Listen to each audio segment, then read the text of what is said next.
Bonjour tout le monde. Je m'appelle Dossin Dietran, puis je travaille pour Biointelligence Technologies. Dans le cadre de la présentation, on va considérer que Biointelligence Technologies, c'est the Best Organization of the Year. Donc, si on prend l'acronyme, ça fait BOODY. Donc, c'est pour ça que c'est ça ici. Aujourd'hui, je suis là pour faire une introduction aux hooks dans React. À main levée, c'est qui a déjà utilisé React? Ok, pas mal beaucoup. Les hooks dans React? Ok, un peu moins. C'est qui a regardé les conférences de React, mettons, l'année dernière? Ok, quand même beaucoup. Dans le fond, en gros, je vais vous faire une démo qui a été faite justement, qui est inspirée de ce qui a été fait l'an passé à la conférence. Elle va être un peu plus courte parce que la leur, elle avait duré 1 heure, mais sinon, c'est ça. En gros, j'ai une application ici qui est codée présentement avec des components de React, donc sans les hooks. L'application est relativement simple. Je peux éditer mon nom de famille. Puis on voit en haut que le titre, il change, le titre de la page. Le booty ne change pas parce que c'est dans le contexte global, parce que c'est globalement reconnu que c'est the best organization of the year. Puis, la width, c'est la width de l'écran, donc en changeant la width, ça s'update. Donc, c'est relativement simple. On a le code à droite, c'est tout simplement ça ici. Au départ, c'est ça, on importe le contexte global, comme le thème et le booty. C'est quand même drôle d'y sinon, c'est ça, on a notre constructeur normal, qu'on ici le state initial. Tout est là-dedans. On a nos lifecycle, le component did mount, component did update, component run mount. Un des aspects qui est moins nice de tout ça, c'est que justement, tout est séparé par lifecycle. Donc, si on prend par exemple le resize la fenêtre, bien la logique du add event listener est à une place, puis le remove est à une autre place. Avec les hooks, on va essayer d'améliorer ça. Là, on a nos event handlers. Puis notre render function, dans le fond, on a notre consumer du temp et notre consumer du booty. Que à chaque fois, dans le fond, c'est un higher order component. Fait à chaque fois, au niveau du deepness, ça rajoute deux incréments de profondeur. Fait on en revient un peu avec le même problème qu'on a avec les promesses pour le callback hell.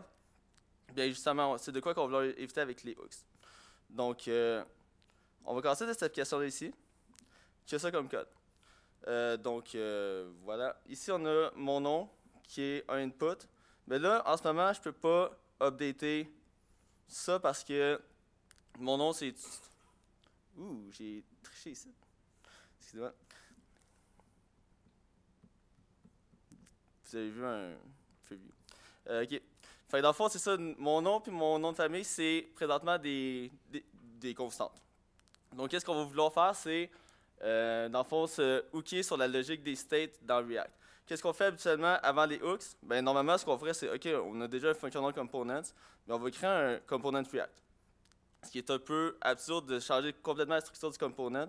Fait qu'à la place, c'est ça, on va utiliser les hooks. Pour utiliser la logique des states, on va utiliser un hook qui s'appelle useState, qu'on va importer de React directement. Puis, c'est dans le fond, useState, c'est une fonction qui prend en paramètre la valeur initiale du state. Voilà. Puis ça retourne en... ça retourne dans le fond un array qui contient 2 valeurs. Donc le state initial, puis le C2 de ce state-là. Donc, mettons ici ça va être set name, mais ça va être surname pour le deuxième. Donc voilà. Puis ici, c'est ça, on a 2 event handlers qui font simplement...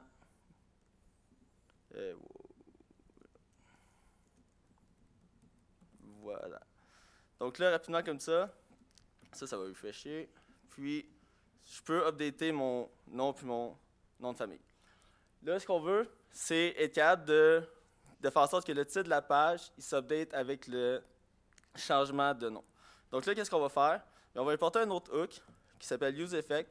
Vous allez remarquer, tous les hooks commencent par le keyword use. C'est juste la nomenclature. useEffect, en gros, c'est l'équivalent du component didMount puis le component didUpdate qu'on passe en paramètre à la fonction. Donc, ça prend effet à chaque render. Donc, à chaque fois que le state est updaté, cette fonction est appelée. Donc, à chaque fois qu'il y a un update, on va vouloir que le titre de la page il change. Comme tantôt. Donc là, vous voyez, mon nom est en haut. Puis si j'écris 1, 2, 3 ici, le titre de la page change.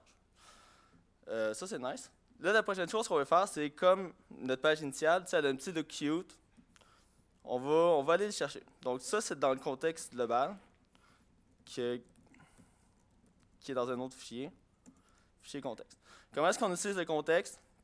On va utiliser un autre hook qui s'appelle useContext. C'est assez intuitif. Puis comment est-ce qu'on l'importe? On fait juste l'appeler.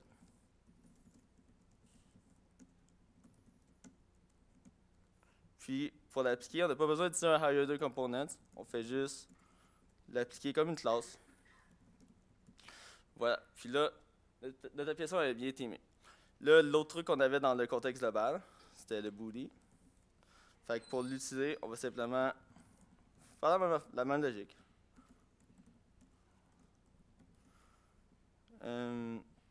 Ici, on va créer une autre row.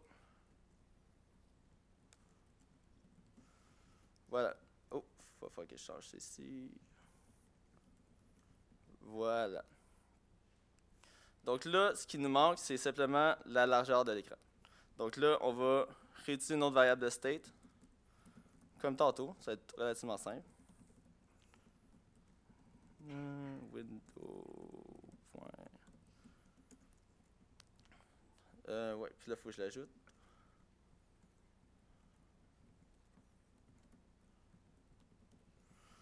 Donc voilà, la largeur de l'écran est là. Par contre, là, on sait que la largeur ne va pas s'updater parce qu'il n'y a pas d'event listener qui est enregistré là-dessus. Donc, qu'est-ce qu'on ferait normalement, c'est qu'on le mettrait dans le component didMount. Fait que là, on va le mettre dans le useEffect pour faire l'équivalent. Donc, ce qu'on ferait, c'est mettons window.addEventListener. On va écouter sur le resize. Puis on va définir une fonction de... non. Une fonction de resize ici. Puis on va la définir. Pas besoin d'argument. Puis tout ça, qu'est-ce que ça va faire? C'est qu'on va mettre à jour la width. Fait. Donc rapidement comme ça, la page s'update. Par contre, là, on a un problème qu'on va voir rapidement si je mets une alerte. Que dans le fond, en gros, je vais updater. La width est 192, ça c'est beau. Là, en updatant, 191 va apparaître 2 fois. Là, par la suite, 574 va updater 3 fois. Le problème, c'est qu'on unsubscribe jamais. Normalement, si on le ferait dans le component will_unmount, sauf que là, on le fait où? C'est beau là-dedans, c'est dans la fonction du useEffect, on peut retourner une fonction qui va agir comme le component will_unmount. Donc, ça, c'est une fonction qui va être appelée, dans le fond, à chaque après chaque render, on peut dire, puis au will_unmount. Fait que si je fais ça, et handle resize. Donc là, ce qu'on va voir rapidement, c'est que justement, il va apparaître une fois, là, il va apparaître une autre fois, une autre. C'était pas le même chiffre. Donc voilà. Donc ça, c'est fait. On va pas enlever l'alerte parce qu'on s'en fout maintenant. Sauf que là, on a un autre problème. Oui, on a constamment un event handler, un event listener à la fois, mais à chaque fois que j'update mon nom, on le voit pas, mais en background, il enlève, il ajoute, il enlève, il ajoute, il enlève, il ajoute. Qu'est-ce qu'on fait pour ça? Bien, premièrement, on ne veut pas nécessairement que tout soit regroupé ensemble, on va vouloir découpler la logique. Fait qu'est-ce qu'on peut faire? C'est tout simplement prendre la logique du resize, puis le mettre dans son propre useEffect. Déjà là, on a fait une bonne étape. Sauf que là, on n'a quand même pas réglé. Si on lit un peu la doc, on voit que le deuxième argument de useEffect, c'est un array de dépendance. L'array de dépendance fait quoi? C'est qu'à chaque render, il va vérifier si l'array de dépendance a été modifié. Si une des valeurs a été modifiée, il va appeler la fonction, sinon il ne va pas l'appeler. Donc dans le cas du premier useEffect, on ne veut pas qu'il modifie le title de la page, sauf si le nom ou le nom de famille a changé. C'est bon? Et ici, ben, il n'y a pas vraiment de dépendance, on veut juste qu'il le fasse au didMount puis au will_unmount. Donc vite comme ça, la page fonctionne bien, le titre change encore. Mais on n'a pas encore fini, ça pourrait être encore mieux. Parce que si on prend par exemple le nom et le nom de famille, c'est de la logique qui se découpe. Puis quand est-ce qu'on a de la même logique qui est semblable, on aime ça l'extraire dans une autre fonction. Fait qu'est-ce que je vais faire? Ben, je vais créer une autre fonction qui va commencer par use, parce que c'est un custom hook que je vais écrire ici. exemple use form input, parce que c'est pour un form input, qui va comme le useState prendre la valeur initiale. Dedans, on va utiliser la logique du useState. Donc, on va prendre une valeur qui est le state. Un setter comme on s'y attend. Puis useState, initial. Qu'est-ce qu'on veut aussi? On veut une fonction pour handle the change, comme on a fait tantôt. Ou est-ce qu'on va juste faire un set value, .target.value. Puis on va retourner un objet qui contient notre value, puis notre unchanged. Fait que là, si je prends cette... C'est ici. Oh, non. Use form input. Là, j'ai pas besoin de la row complet. Il retourne l'objet en tout.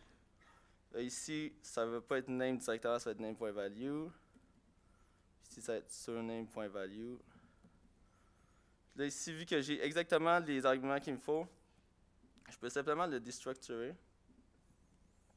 Comme ça. Oui. Enlever ça ici, enlever ça ici. Enlever cette ligne-là. Comme ça. Puis si je veux... Oh! React, c'est bien fait, hein? C'est plus défini, je fais juste enlever ça, plus besoin. Puis mon application fonctionne encore. Puis j'ai enlevé beaucoup de logique de ma classe, de ma functional class.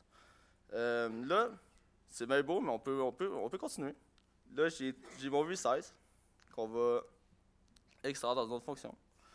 On va l'appeler, mettons, useWidth, tout simplement. Je vais juste copier ça de même.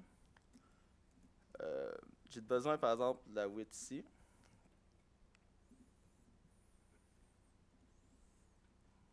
Prendre cette fonction-là, je vais la monter.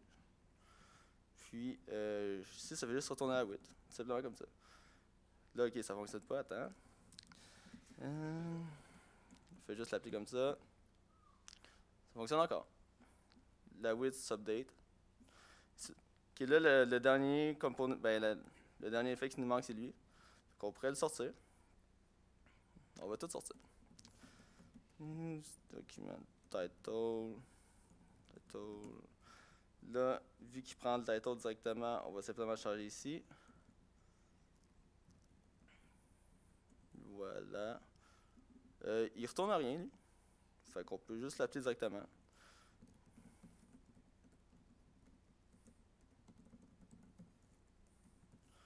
Puis, ça fonctionne encore. Ça fonctionne, yes. Okay. Donc là, c'est bien beau. Mais on a quand même un code qui est aussi long que tantôt. Mais tu sais, vu que c'est des fonctions, on peut les extraire dans un autre fichier. Ou à la limite, peut-être que quelqu'un l'a déjà fait, on va estimer que oui. Fait que je le delete, puis je fais juste l'importer.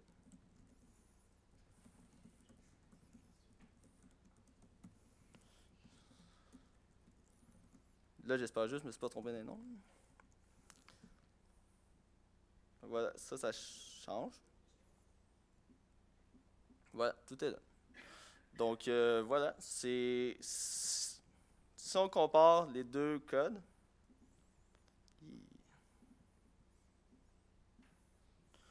on voit que initialement, c'est ça, on a vraiment un code qui est plus long, un code qui est plus deep, parce que justement, les higher components, ils augmentent la profondeur. Mais aussi, on voit que toute la logique à gauche est par lifecycle versus à droite, c'est vraiment par input. C'est vraiment plus, plus simple. Donc, en gros, c'est ça. Les trois choses qu'on doit vraiment se rappeler avec les hooks, c'est que, premièrement, ça permet de réutiliser la logique, puis d'avoir des components plus simples à cause de ça. Ça, c'est vraiment nice.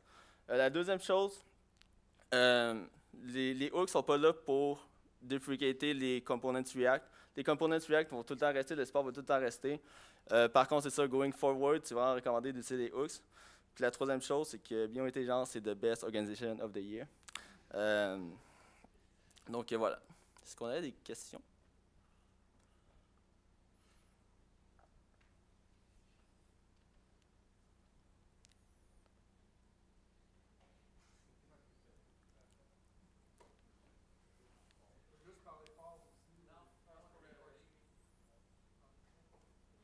Je peux pas être très fort.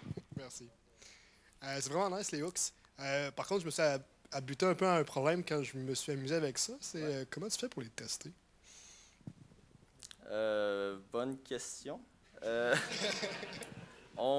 Présentement, ça, on n'est pas vraiment avancé dans les tests parce que à ce niveau-là, fait que, honnêtement, la réponse honnête, c'est je ne sais pas.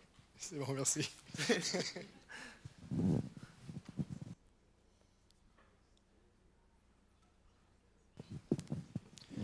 C'est bien cool, mais qu'est-ce que tu peux pas faire avec des hooks? Y a-tu des limites au use case? Ouais, les tests. Ben, je sais pas exactement les choses que tu peux faire, mais mettons, tout ce que tu pouvais faire avec React auparavant, avec des components, tu peux le faire avec les hooks. Je sais pas exactement à quel niveau les limites tu veux.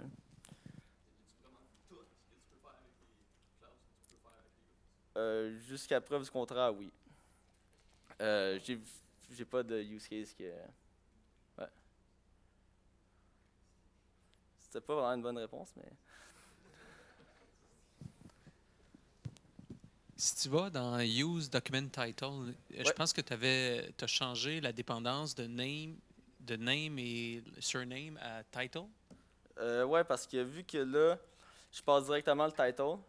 Mais est-ce que title est dans ton state? Comment il fait pour résolver title, sachant que c'est comme un paramètre? Ok, ben dans le fond, le title dans ce cas-là, c'est un peu comme un prop. Fait que vu que le prop change, ben là, il va repasser dans le use effect.